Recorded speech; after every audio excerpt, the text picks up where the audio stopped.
Huwag kalimutang i-like at mag-subscribe para mawala pa ang mga ganitong kwento.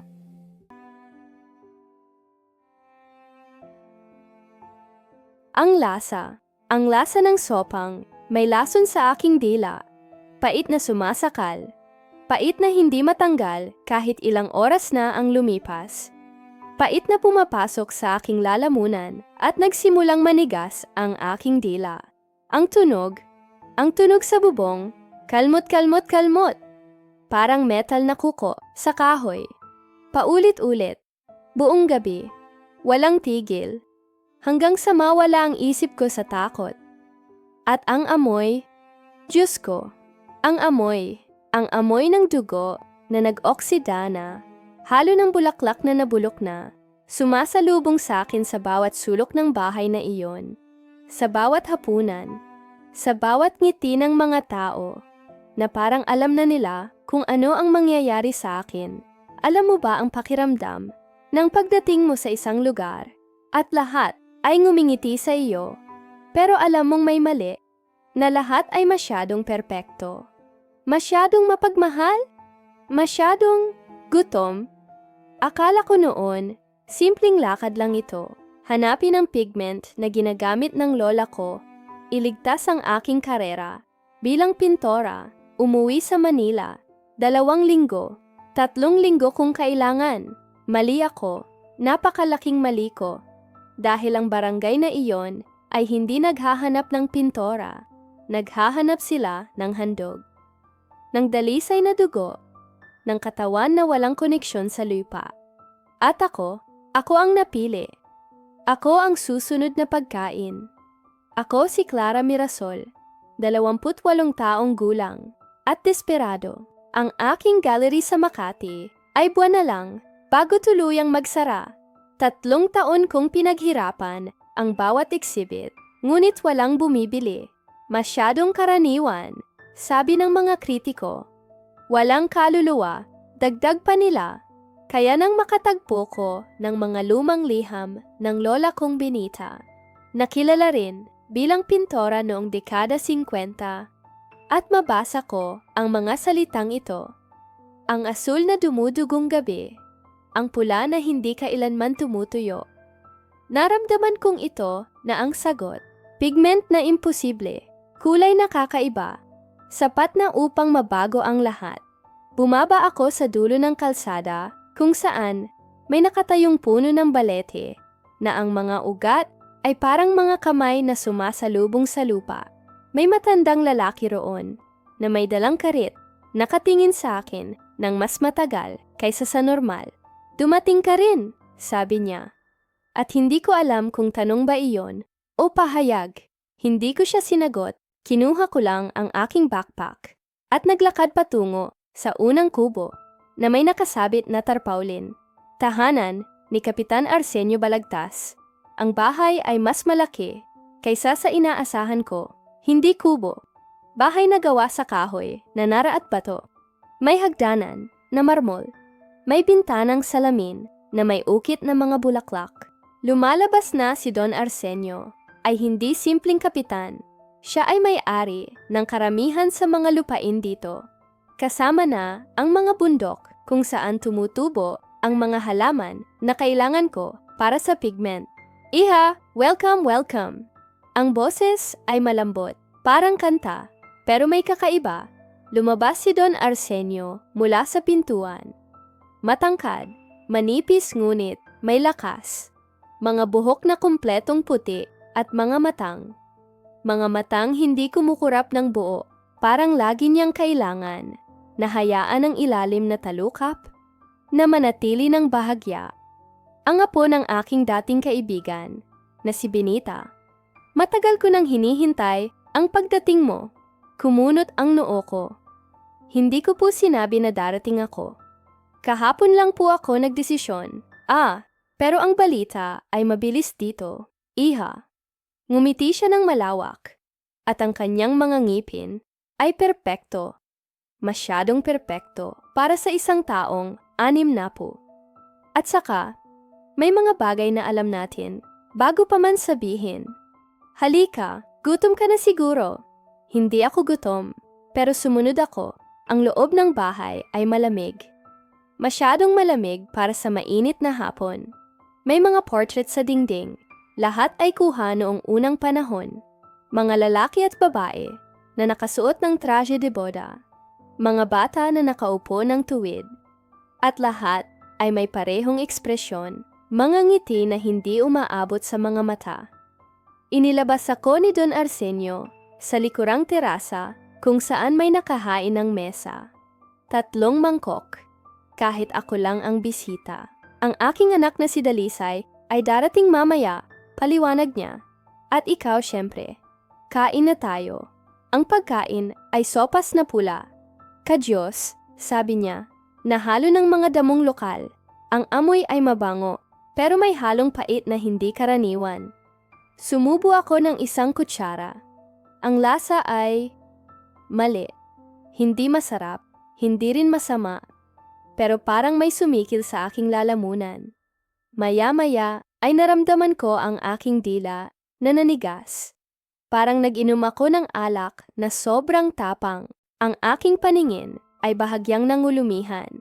Masarap ba, iha? Tanong ni Don Arsenio.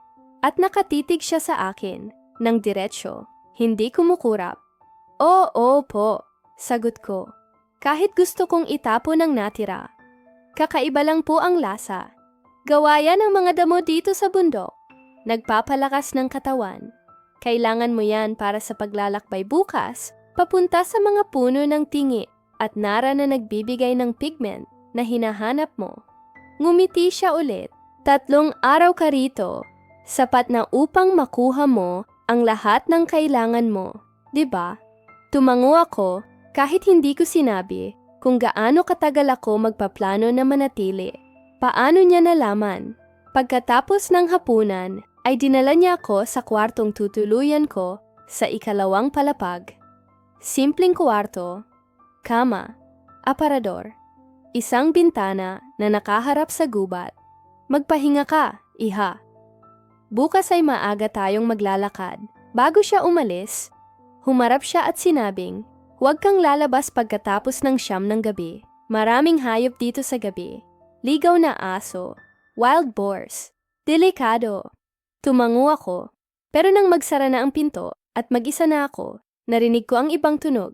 Hindi aso, hindi baboy, kalmot. Malalim na kalmot sa bubong, parang may mga kuko na metal. Tapos, ang paghinga, mabigat, matagal, parang may malaking nilalang sa itaas ng bahay. Sinubukan kong tumingin sa bintana, pero madilim na madilim. Ang tanging nakikita ko ay ang aking sariling refleksyon, at sa likod nito, ang dilim na parang buhay. Kinabukasan, gumising ako na may sakit ang ulo, at ang aking dila ay naninikad pa rin. Bumaba ako para sa almusal, at naroon na si Dalisay. 25 taong gulang. Maganda, ngunit ang kanyang ngiti ay parang ginawa sa plastic. Ate Clara, masaya akong makilala ka, sabi niya. At yumakap siya sa akin ng mahigpit. Masyadong mahigpit, parang ayaw niya akong pakawalan. O parang gusto niyang maramdaman kung totoo ba ako. Salamat, sabi ko. At tinanggal ko ang aking sarili ng mahinahon. Habang kumakain kami ng tinapay at kape, napansin ko ang parehong sopas mula kagabi ay nandoon pa rin sa mesa. Para sa mamaya, sabi ni Dalisay, at ngumiti ulit. Yung ngiting iyon na hindi umaabot sa mata. Pupunta ba tayo sa bundok ngayon? Tanong ko. Maya-maya pa, sagot ni Don Arsenio na biglang dumating mula sa kusina. Kailangan munang maghanda. Samantala, maglakad-lakad ka muna sa barangay. Makilala mo ang mga tao. Baka may mga kwento sila tungkol sa lola mo. Lumabas ako mag-isa na may bit-bit na sketchpad at lapis. Ang barangay ay maliit. Mga 30 bahay, isang simbahan na luma, isang tindahan, at maraming bukid na puno ng mais at palay. Ang mga tao ay kumakaway sa akin, ngunit walang lumapit. Lahat ay nakangiti, pero lahat ay may distansya. Parang mayroon silang alam na hindi ko alam. Sa gilid ng plaza, may nakita akong matandang lalaki na nag-aayos ng mga damo sa isang basket. Lumapit ako. Mang, pwede po ba akong magtanong? Tumingin siya sa akin. Si Mang Efren, sabi ng pangalan sa kanyang ID na nakasabit.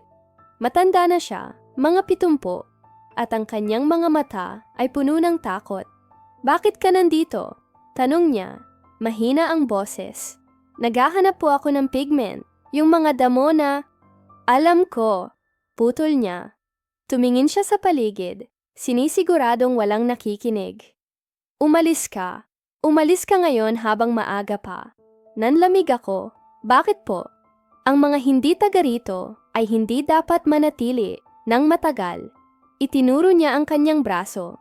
May mga peklat doon, malalim, parang galing sa malaking kuko. Ang lola mo, alam niya, kaya siya umalis, kaya siya hindi na bumalik. Ano pong ibig ninyong sabihin? Huwag mong kainin ang pagkain ng huling plato. Huwag kang lalabas pagkatapos ng siyam.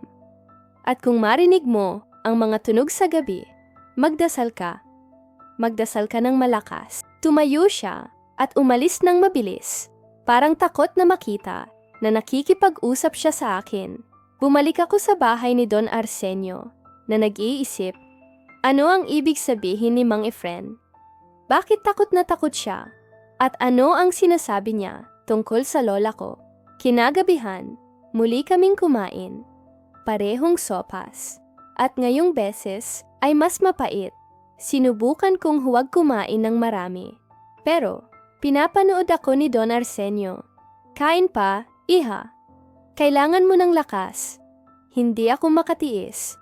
Kumain ako, at muli, ang aking dila ay nanigas. Ang paningin ko ay kumipas. Pagkatapos ng hapunan, habang naglalakad ako pabalik sa kwarto, napadaan ako sa isang silid na bukas ang pinto. Sa loob ay may mga lumang gamit, mga kahon, mga lumang portrait, at mga painting. Lumapit ako.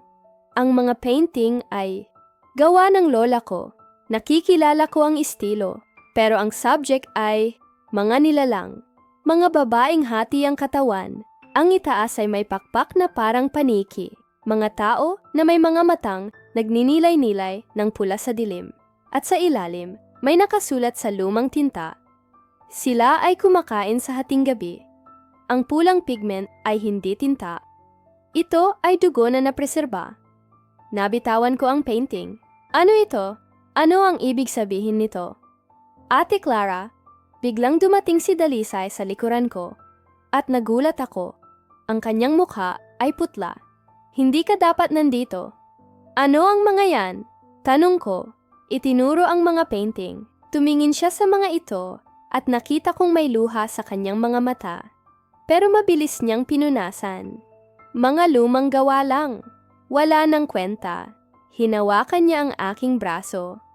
Halika na. Kailangan mong magpahinga para bukas. Pero hindi ako makatulog ng gabing iyon. Ang mga tunog sa bubong ay mas malakas. Hindi lang kalmot, kundi mga yapak. Mabibigat na yapak. At ang amoy sa hangin ay parang bakal. Parang dugo na nag-oksida na. Halo ng mga bulaklak na nabulok na. Tumayo ako at lumapit sa bintana. At nakita ko ang isang anino sa hardin. Matangkad, nakayuko, at parang may mahaba-mahabang dila. Hindi ako sigurado, pero nang kumurap ako, wala na. Kinaumagahan ng ikatlong araw, sinabi ni Don Arsenio na handa na ang lahat. Ngayon tayo pupunta sa bundok, sabi niya. Pero bago kami umalis, lumapit si Mang Efren sa bahay. Dala ang mga kagamitan para sa paglalakbay.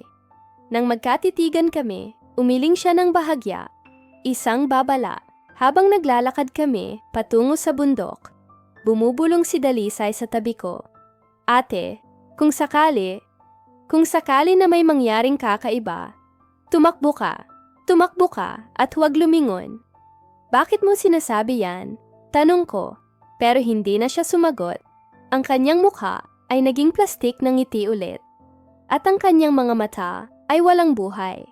Nakarating kami sa bundok Pagkatapos ng 2 oras, doon, sa gitna ng kagubatan, ay may mga puno ng nara at tingi, at sa kanilang ugat ay may lumot at fungus na kulay asul at pula. Ang pigment na hinahanap ko, pero sa paligid, may kakaibang tensyon. Ang mga ibon ay hindi umaawit. Ang hangin ay nakatigil. Ito na, sabi ni Don Arsenio, at ang kanyang boses ay may pagbabago. Mas malalim, mas madilim. Ito na ang hinahanap mo, Clara. Ito ang pigment na ginamit ng lola mo. Ang kulay na dala niya paalis mula dito. Ngunit may kapalit ito. Tumingin siya sa akin, at sa liwanag ng araw, nakita ko kung ano talaga ang kanyang mga mata. Hindi sila kumukurap dahil ang kanyang talukap ay manipis, halos transparent, at sa likod nito ay may pulang liwanag. Ano pong kapalit? Tanong ko. At sa loob-loob ko, alam ko na ang sagot. Ngumiti siya, yung ngiting iyon na puno ng mga ngipin na masyadong matulis. Ikaw. Pumasok ako sa kwarto at sinara ang pinto ng malakas. Ang aking mga kamay ay nanginginig. Kailangan kong umalis. Kailangan kong mag-empack ngayon at kumatok si Dalisay. Mahinang katok, halos takot. Ate Clara, buksan mo. Ako lang. Hindi ako gusto, pero may kung ano sa kanyang boses. Desperasyon. Takot. Kapareho ng nararamdaman ko. Binuksan ko ang pinto ng bahagya. Si Dalisay ay nandoon, namumula ang mga mata. Parang umiiyak na siya bago pa man siya dumating. Kailangan nating mag-usap, sabi niya. At pumasok siya ng mabilis. Sinara ang pinto. At tumayo sa gitna ng kwarto, na parang hindi alam kung paano magsimula. Ilang segundo ang lumipas bago siya nagsalita. At nang magsalita siya, ang kanyang boses ay puno ng sakit. Ang kapatid ko, si Beatrice, nawala siya noong nakaraang taon. Naupo ako sa gilid ng kama. Nawala? Hindi nawala. Tama niya ang sarili. Kinuha. Umupo siya sa sahig. Ang kanyang mga tuhod ay niyakap sa dibdib. Noong nakaraang pista ng ani, siya ang Dalisay na dugo noon. Pumunta siya dito mula sa Maynila. Katulad mo, naghahanap ng trabaho. Kailangan ng pera. Tinanggap siya ng tatay ko bilang empleyado sa bodega. 3 araw. Pagkatapos ng 3 gabi, wala na siya. Ang sabi nila, umuwi na raw siya. Pero nakita ko ang kanyang bag. Nakita ko ang kanyang sapatos. At nakita ko ang dugo sa bodega na sinubukan nilang punasan. Nanlamig ako. Bakit hindi ka nagsabi sa pulis? Tumawa si Dalisay. Isang tawang walang tuwa, puro lungkot at galit. Pulis? Ang pulis dito ay pinsan ng tatay ko. Ang doktor ay kaibigan niya. Ang pari ay utang na loob sa pamilya namin. Lahat, Ate Clara. Lahat sila ay bahagi nito o takot na magsalita. Tumingin siya sa akin at ang kanyang mga mata ay puno ng luha. At ako ay takot din. Sa pilitan akong ngumingiti. Sa pilitan akong tumutulong. Kasi kung hindi, susunod ako. Susunod ako kay Beatrice. Ano ba talaga ang nangyayari dito? Tanong ko, kahit alam ko na ang sagot ay mas masakit kaysa sa inaasahan ko. Umiling si Dalisay. Hindi ko masasabi ang lahat. Pero alam mo na, hindi ba? Nakita mo na ang mga painting ng lola mo. Alam mo na kung ano kami. Tumayo siya. Pero may isang tao na makakatulong. Si Inang Sela. Nakatira siya sa kabila ng ilog, sa gubat. Siya ang nag-alaga sa lola mo nung narito pa siya. Siya ang nakakaalam ng lahat. Paano akong pupunta roon? Bukas ng umaga. Sabihin mo sa tatay ko na gusto mong maglakad mag-isa, na gusto mong mag-sketch ng landscape. Susundan ka niya, lagi siyang may bantay. Pero pagdating mo sa gilid ng ilog, may maliit na daan sa kanan. Sundin mo iyon, hanapin mo ang kubo na may mga tanim na tanglad sa paligid. Doon siya. Lumapit si Dalisay at hinawakan ang aking kamay. Pero ate, pagkatapos mong puntahan siya, mag-ingat ka. Ang tatay ko ay, hindi siya tao na lang, hindi na siya ganoon. Simula noong gumawa siya ng panata. Umalis si Dalisay, at naiwan akong mag-isa sa dilim. Ang tanging tunog ay ang pag-atake ng aking puso. Kinaumagahan, ginawa ko ang sinabi ni Dalisay. Naglakad ako ng may bit-bit na sketchpad. Sinabi kay Don Arsenio na gusto kong mag-sketch ng mga landscape para sa painting. Ngumiti siya, yung ngiting iyon na laging may kasamang banta. Siyempre, iha. Pero huwag kang maglalakbay ng masyadong malayo. Ang delikado. Naglakad ako patungo sa ilog. At ramdam kong may sumusunod sa akin. Hindi ko siya hinanap. Pagdating ko sa gilid ng ilog, nakita ko ang maliit na daan sa kanan. Halos nakatago sa mga puno ng kawayan. Pumasok ako doon ng mabilis. Ang daan ay makitid at madilim kahit tanghali. Ang mga puno ay masyadong siksik. At ang hangin ay malamig na malamig. Makalipas ang 10 minuto, nakita ko ang kubo. Maliit, luma, pero may mga tanim na tanglad at albahaka sa paligid.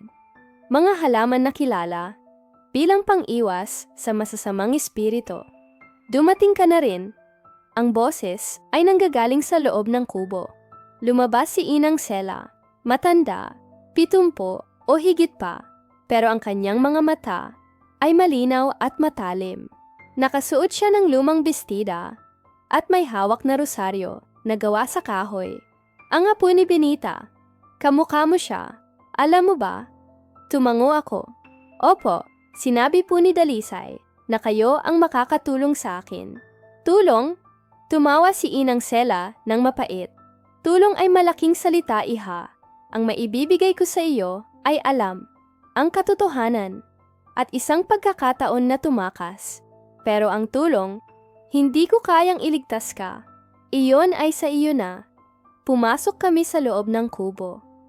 May altar doon, puno ng mga imahe ng mga santo, ng kandila, at ng mga bote na may likidong kulay, dilaw at pula. Naupo si Inang Sela sa harap ng altar at isininyasan akong umupo sa harap niya. 50 taon na ang nakalilipas. Simula niya nang magkaroon ng malaking tagtuyot dito sa Durugnan, walang ulan ng 6 na buwan. Ang mga pananim ay natuyo. Ang mga bata ay nagsimulang mamatay dahil sa gutom. Si Arsenio, noon ay 25 pa lang, ay desperado.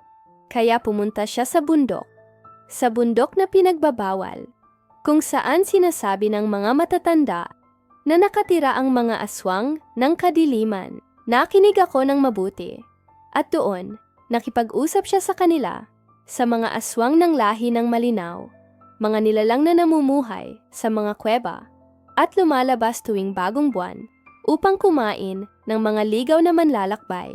Nag-alok siya ng kasunduan ng panata. Sa tuwing pista ng ani, magbibigay siya ng dalisay na dugo. Mga taong walang koneksyon sa lupa, mga taga-ibang lugar, mga walang kamag-anak na hahanap sa kanila.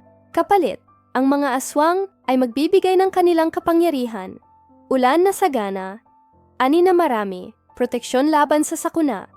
At pumayag sila, sabi ko, hindi tanong, pumayag sila, at ginawa ni Arsenio ang unang handog. Isang binatilyong mga ngalakal mula sa Laguna. Mula noon, bawat taon, may nawawalang bisita. Hindi lahat. Hindi rin masyadong marami na mapapansin. Isang tao kada taon. Minsan 2. At ang barangay ay umunlad. Ang mga pananim ay lumalaki. Walang bagyo na sumisira. Lahat ay perpekto. Tumigil si Inang Sela at tumingin sa akin ng diretso. Pero ang presyo, iha, ay hindi lang mga buhay ng mga bisita. Ang presyo ay ang kaluluwa ng buong barangay. Dahil para protektahan ang panata, kailangan ng mga taga rito na manahimik. Kailangan nilang maging bahagi ng kasinungalingan. At sa proseso, nawala na rin ang kanilang pagkatao. Si Don Arsenio, tanong ko, Siya ba ay aswang? Hindi pa noon. Pero sa proseso ng 50 taon, ang kapangyarihan ng mga aswang ay dumadaloy na sa kanyang mga ugat. Nakikita mo na, hindi ba, ang mga mata niya, ang kanyang gutom. Siya ay tumatanda, oo, pero hindi siya namamatay. At ang kanyang mga anak, si Dalisay, at ang namatay niyang asawa, lahat sila ay kontaminado na. Kinuha niya ang isang maliit na kahon mula sa altar. Ang lola mo, si Benita, ay narito noong 1975. Siya rin ay biktima. Dapat siyang handog noon. Pero tinulungan ko siya. Binigyan ko siya ng anting-anting na ito. Binuksan niya ang kahon. Sa loob ay may isang buntot ng pagi. Tuyo na at nakarap sa telang pula. Buntot ng pagi, nilubog sa langis na pinagpala ng pari sa Quiapo at hinaluan ng dugo ng birhen na pinatay ng aswang. Ito ay lumalaban sa kanila. Kapag sinunog mo ito habang nagsasabi ng orasyon, makikita ng lahat ang tunay na anyo ng mga aswang. Kinuha ko ang buntot ng pagi. Ito ay bigat. Mas mabigat kaysa sa inaasahan ko. Paano ko ito gagamitin? Sa gabi ng pista ng ani, kapag nagsimula na ang ritual at nasa gitna ka na ng banquet hall, kukunin ka nila. Doon mo ito susunugin. Pero kailangan ng dugo mo. Ilan lang na patak sa buntot bago mo ito sinindihan. Pagkatapos, sabihin mo ito. Nagturo siya sa isang papel na may nakasulat na orasyon sa Latinong halo ng Tagalog. Sa ngalan ng Ama, ng Anak, at ng Espiritu Santo. Ipakita ang mga nilalang ng kadiliman. Ipakita ang mga halimaw na nagmamasid sa dilim, sa kapangyarihan ng dugo ng mga santo, tanggalin ang maskara at ipakita ang katotohanan. Pinilit niya akong ulitin ito 27 beses hanggang sa kabisado ko na, hanggang sa ang mga salita ay bahagi na ng aking hininga. Pero tandaan mo, babala ni Inang Sela. Ito ay 1 beses lang. Pagkatapos mong gamitin ito, wala ka ng proteksyon. Kailangan mong tumakbo. Tumakbo ng mabilis at huwag lumingon. Tumawid sa ilog. Ang mga aswang ay ayaw sa tubig na umaagos at umalis sa barangay nang hindi na tumitingin pabalik. Paano po ang tungkol sa mga tao rito? Kay Dalisay? Kay Mang Efren?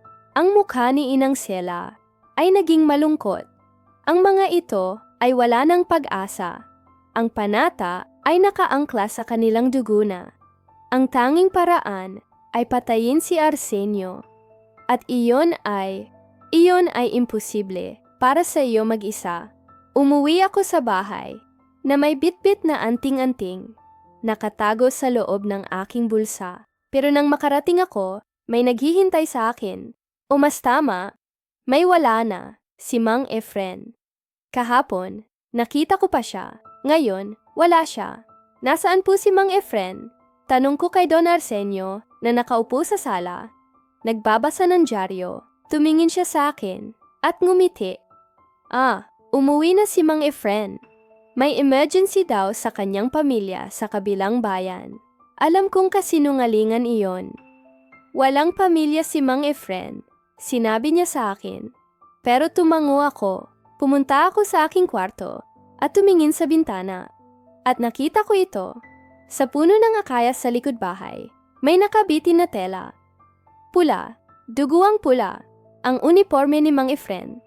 At sa ilalim nito, sa lupa, may mga bakas ng kuko. Malalim, mahabang 5 taliri na pumunit sa lupa, parang may hinila na mabigat. Nagsuka ako sa banyo. Nagsuka ako hanggang sa wala nang mailabas. Hanggang sa ang aking katawan ay nanginginig na lang. Kinagabihan, kumatok si Dalisay. Nang pagbuksan ko siya, nakita kong namumula ang kanyang mga mata. Alam mo na, hindi ba? Tanong niya. Tumango ako.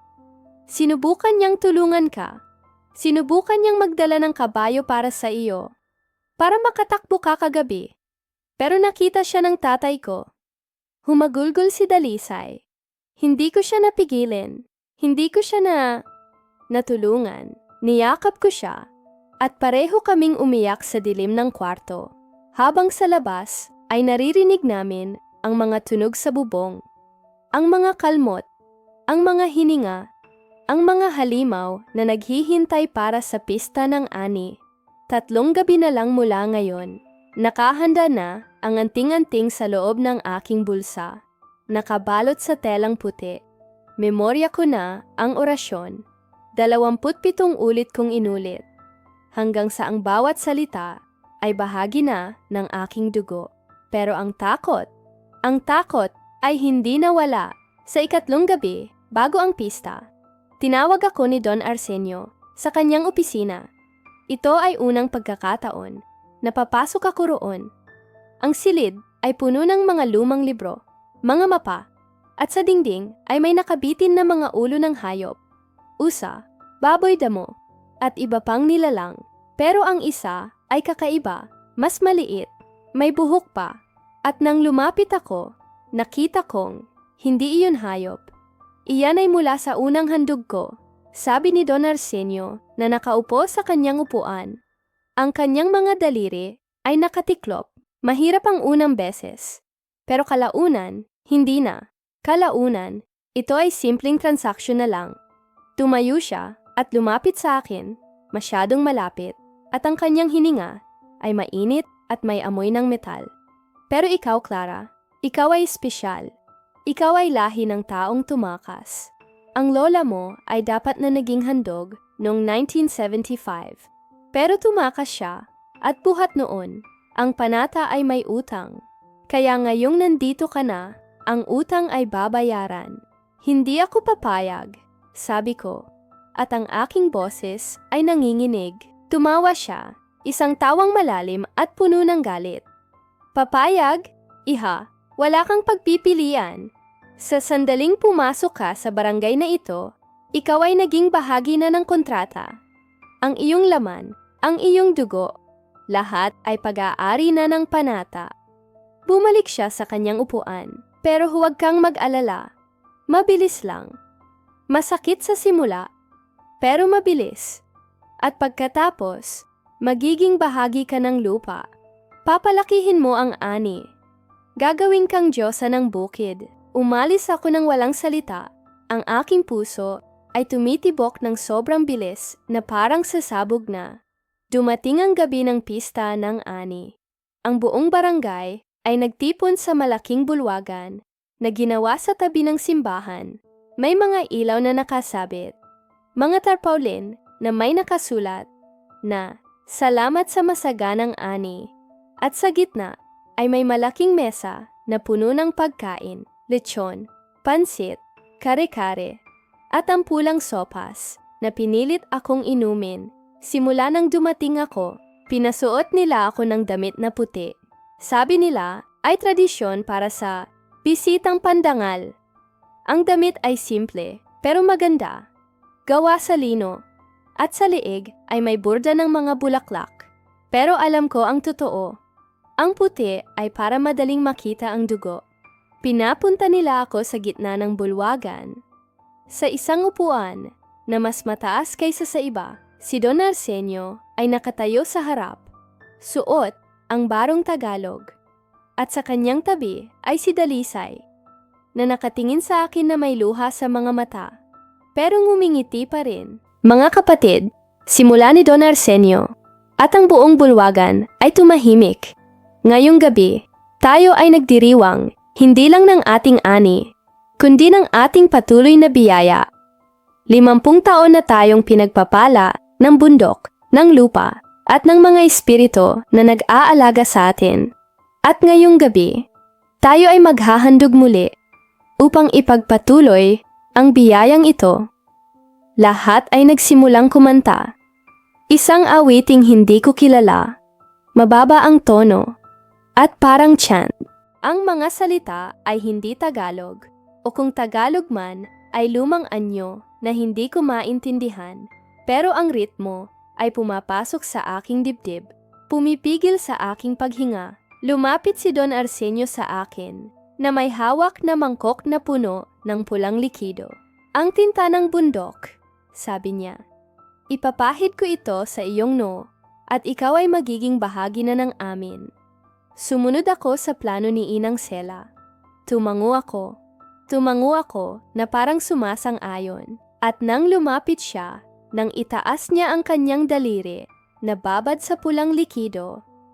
Dugo, alam kong dugo iyon. Hinayaan ko siyang hawakan ang aking noo. Sa sandaling iyon, inilapas ko ang aking kaliwang kamay sa bulsa, dinampot ang anting-anting, at gamit ang aking kanan, na kamay na may dala ng maliit na kutsilyo, na galing sa mesa, hiniwang ko ang aking palad. Ang dugo ay tumulo. Pumailan lang sa anting-anting, at sa buong lakas ng aking boses, sinigaw ko ang orasyon. Sa ngalan ng Ama, ng Anak, at ng Espiritu Santo, ipakita ang mga nilalang ng kadiliman. Ipakita ang mga halimaw na nagmamasid sa dilim, sa kapangyarihan ng dugo ng mga santo. Tanggalin ang maskara at ipakita ang katotohanan. Sumiklab ang anting-anting. Hindi pula, kundi asul. Isang apoy na malamig na sumasakit sa aking kamay. Hinagis ko ito sa gitna ng bulwagan. At ang usok ay kumalat ng mabilis, pumailan lang sa lahat. At nangyari ang hindi ko kayang kalimutan. Si Don Arsenio ang unang nagbago. Ang kanyang balat ay nag-iba ang kulay. Naging kulay abo, at ang kanyang bibig ay bumukas ng sobrang lawak. Lumalagpas sa natural, at lumabas ang dila, 3 metro ang haba. Namumula, at may mga tinik sa gilid. Ang kanyang mga mata ay nagningning ng pulang dugo. Ang kanyang asawa, si Lourdes, ay sumigaw. Isang sigaw na hindi tao. At sa harap ng lahat, ang kanyang katawan ay nagsimulang biyak sa gitna ng tiyan. Ang itaas na bahagi ay naghiwalay, lumutang sa hangin, at mula sa likod ay lumabas ang mga pakpak. Malalaki, parang sa paniki, pero mas madilim at may mga litid na makikita. Ang kanyang mga bituka ay nagsabit sa baba, dumudugo habang lumilipad siya. 7 tao pa ang nagbago. Ang kanilang mga mata ay nagningning ng pula. Ang kanilang mga daliri ay naging mahaba at may mga kuko na parang metal. 3 matanda ay nagpakita ng mga ngipin na tulis, puno ng dugo mula sa nakaraang mga kain. Ang buong bulwagan ay naging kalangitan ng mga sigaw at galit.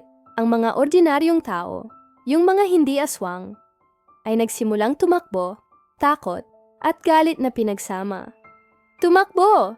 Sigaw ni Dalisay, at sa unang pagkakataon, ang kanyang mukha ay totoo. Walang plastik na ngiti. Puro takot at desperasyon. Hinila niya ako papalayo sa gitna. Ngunit hinuli siya ng kanyang ama. Ang mahabang dila ni Don Arsenio ay pumalibot sa liig niya. Dalisay, huwag! Sigaw ko. Tumakbo! Tumakbo na! Sigaw niya ulit at gamit ang kanyang mga kamay. Hinila niya ang dila ng kanyang ama. Binigyan ako ng ilang segundo. Narinig kong tumunog ang kanyang mga buto. Isang tunog na hindi ko malilimutan habang buhay. Tumakbo ako. Tumakbo ako palabas ng bulwagan, palabas ng plaza, patungo sa gubat. Sa likod ko ay ang mga tunog ng pakpak, ng mga ungol, ng mga kalmot sa lupa, habang hinahabol ako ng mga aswang. Ang dilim ay kumpleto. Tanging ang liwanag ng buwan ang gabay ko. Natalisod ako sa mga ugat, natisod sa mga bato. Nawala ang isa kong sapatos. Ang aking palad ay dumudugo pa rin, at ang amoy nito ay nag-aakit sa kanila. Clara! Clara! Sigaw ng boses ni Don Arsenio. Pero ang boses ay hindi na tao. Ito ay grunyido na may halong salita. Hindi ka makakatakas. Ang lola mo ay nakaiwas. Pero ikaw ay hindi. Utang ka sa bundok. Umabot ako sa ilog. Ang ilog na sinabi ni Inang Sela. Ang tubig ay umaagos ng mabilis. Maitim sa dilim. Pumasok ako nang hindi nag-aalinlangan. Kahit malamig, kahit ang agos ay malakas. Ang tubig ay umabot sa aking bewang. sa aking dibdib, at muntik na akong madala. Pero nakayapit ako sa mga bato. Nakarating ako sa kabilang pampang. Nang lumingon ako, nakita ko sila sa kabila.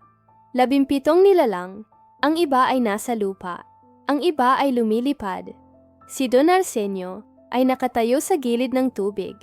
Ang kanyang dila ay sumasayad sa tubig, pero hindi makatawid. Sumigaw siya ng isang sigaw na pumunit sa gabi, pero hindi niya ako maaabot. Tumakbo ako ulit, patungo sa daan, hanggang sa makakita ako ng ilaw. Ang ilaw ng isang truck na dumadaan. Tumayo ako sa gitna ng daan. Kumaway. Sumigaw. Tumigil ang truck.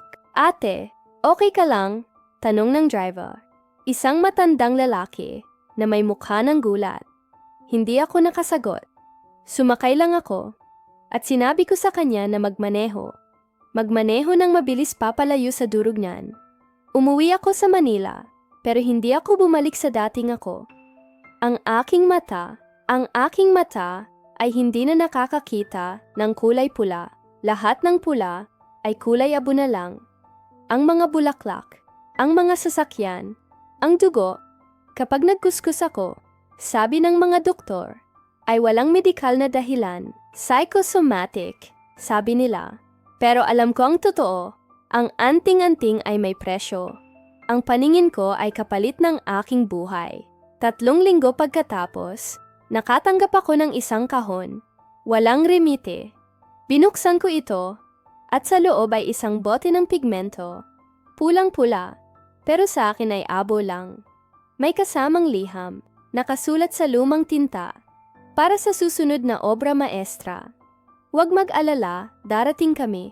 Ang panata ay hindi pa tapos. D.A.B. Inilagay ko ang pigmento sa isang kahon at ibinaon ko ito sa hardin. Pero sa gabi, naririnig ko ang mga kalmot sa bintana ng ikalawang palapag. Naririnig ko ang mga hininga. At minsan, sa dilim, nakikita ko ang mga mata. Pulang mata na nanonood, naghihintay. Alam kong hindi pa ito tapos. Alam kong balang araw, babalik ako sa durog niyan. Hindi dahil gusto ko, kundi dahil ang panata ay hindi tumitigil. Ang panata ay hindi kailanman humihinto. Huwag kalimutang i-like at mag-subscribe para mawala pa ang mga ganitong kwento.